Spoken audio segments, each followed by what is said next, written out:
r/rules horror. Posted by you/the13Shadows.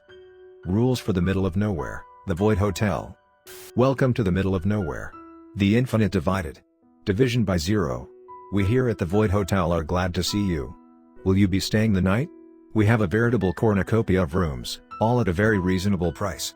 Would you prefer the Screaming Sanctuary, or perhaps the Chamber of Profane Desire? You roll your eyes, pointing at the computer. Oh, you've already made a reservation? No problem, we can always shift you to a room in the esoteric section. Just give me a few moments to make a call and we'll bump your night up to 1,000. You shake your head. A few moments pass by in silence. Well, you're persistent. I'll give you that. Fine, here are the keys to your standard room. Have fun being average, boring, and utterly ordinary. Just take a left from here and head to your even more average elevator to take you to the average 12th floor, distasteful little tourist. Your lips curl up indignantly. You've never liked this town much, and this hotel's attitude wasn't helping matters. You take the keys and walk towards the elevator in annoyance. How can something be so rude? It's a gift. A gift that your late grandparents never had, thankfully. You always wondered why they chose to settle here when they could live literally anywhere else. They weren't poor by any stretch of the imagination. Wouldn't you like to know? A few minutes pass. The elevator dings and you estimate that a good few hours will pass before you get to your room. You remember the rule sheet your grandparents mailed you before they passed, the one with instructions on taking care of their house and property once they passed. You received a similar sheet just before leaving. Rules for surviving the Void Hotel. 1. When you reach Azrar, the real name for this place, which only I dare to speak for whatever reason, the first thing you need to do is get a room at the Void Hotel. You've been there before, darling. Trust your intuition to lead the way. The Void Hotel will already have a reservation being made in your name. 2. No matter what you do, don't let them change your room. The Screaming Sanctuary got its name for a reason, and the Chamber of Profane Desires was meant to accommodate the obsessions of wealthier patrons. You most certainly do not count. 3. The hotel will be angry at you for refusing it. Normally, this wouldn't be an issue. However, should it at any point violate the custom of politeness, your night here will be much harder and the hotel that much angrier. Refer to rules 4 to 12 if this is the case. 4. Ensure you check the floor number every half an hour in the elevator. Your room is on the 12th floor. 5. Should the elevator go beyond the 12th floor, you are to close your eyes and step out of the elevator. There is nothing on the other side. You will fall, but not forever. Days will pass, but you will not die. Do not, under any circumstances, open your eyes. Even to blink. 6. In the event the floor goes below zero, you are to keep your eyes open. The doors will part to reveal the darkest corners of hell. You will see tortures and torments that you never thought possible. You will choke on grief, but you must not look away. Looking away is seen as weakness. You don't want the demons of hell to see you as weak, do you? 7. It'll take a few hours to get to your room. During that time, if the elevator stops, don't panic. It's just a routine inspection. Sit down, count to 10, and imagine your happy place like we used to. Whatever you do, don't try to resist. The watchers will rip apart your memories, sometimes painfully, but only people with secrets attempt to resist. 8. Never let yourself be left in darkness for more than 20 seconds. If the power goes out, immediately switch on a phone light or flashlight. If you hear growling or feel fingers on your neck, tell the creature that an inspection is underway. It'll get angry and leave to kill the maintenance workers. Refer to Rule 9. 9. Use any means possible to keep the elevator illuminated. Hopefully in the time, roughly 2 minutes, it takes for the creature to realize your deception and scale the shaft, the lights will be turned back on. 10. If, by some strange stroke of luck there do turn out to be maintenance workers, congratulations. The monster will now protect you against the other monsters in the elevator in exchange for your aid. At least, for this night. Ignore the following rules about the elevator. 11. When the elevator begins to freefall, follow basic safety precautions. Take out that salt shaker I mailed to you last Samhain and scatter it in a circle around you. Repeat the following. Children of the earth. Daughters and sons of Eden. Guide and protect me now. If you're still alive, consider yourself lucky. Mother Nature is a fickle thing. 12. If at any point you hear whispering in the elevator, stop and exit the elevator at once. Send the elevator to the ground floor. Then call it back. Repeat this until the whispering is gone.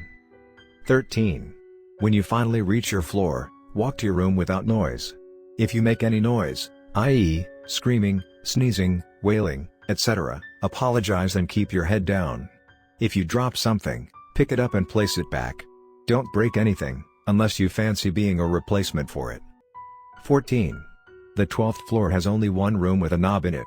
Should there be more, run. Don't look back. Press the button for the 12th floor again. Repeat rules 4 to 12 if necessary. 15. If there is only one door with a knob, you've reached the 12th floor. Knock, quietly and politely, on the door 3 times and wait. This informs the housekeepers that you're here and tells them to hurry up. Do not open the door until you hear confirmation that it's safe. Trust me, looking into the true nature of reality is not something you can walk away from unscathed. 16. Upon entering your room, if you feel anything strange, a need to puke, vertigo, sudden exhaustion, don't hesitate to call housekeeping and tell them that the arrangement's wrong. Exit the room after calling them and wait 5 minutes. That should give them enough time to reconfigure the energy to be safe for humanoids. 17.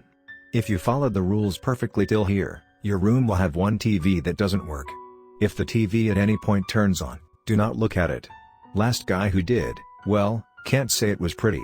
We had to rip him off of the sofa. I just hope they managed to clean up the skin we left behind. Turn the TV off. 18. The fridge in your room probably has some drinks.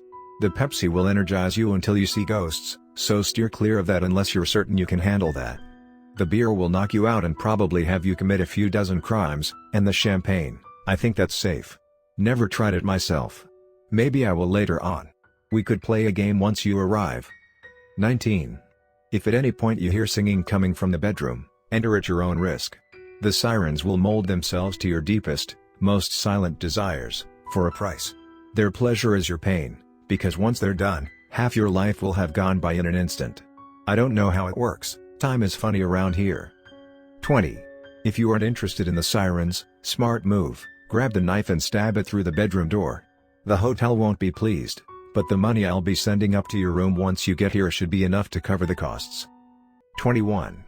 Don't go to bed until 3 in the morning. The hotel has a team of inspectors to survey the area and see if anyone's been stolen from or died. They get off shift at 3, but if at any point they see you sleeping through the several cameras in the premises, they'll assume you're dead and wheel you off into the incinerator. Attempts to reason with them will be seen as the work of necromantic deception. 22. Speaking of cameras, no, there aren't any in the bathroom. But the mirror acts as a portal sometimes, so if you notice anything weird, just get out as fast as you can and hope the entity's locked in the bathroom. Don't use it for the rest of your stay. 23. The walls aren't always going to be ordinary cement or concrete or whatever you kids make walls out of these days, so be careful about that too.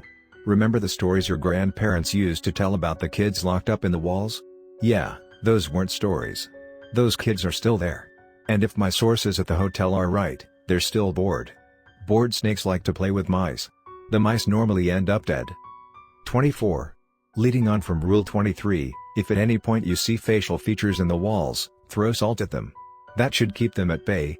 This rule applies at any time of day, even when you're sleeping or out of the room. 25. If housekeeping decides to knock on your door when you haven't called them, I highly recommend opening it. If it's a monster, your cooperation should ensure a quick death. If it isn't, your cooperation will ensure your survival. 26. There's a bowl of earplugs next to your bed. Use those even while you're awake. You don't need ears to scroll through Reddit now, do you?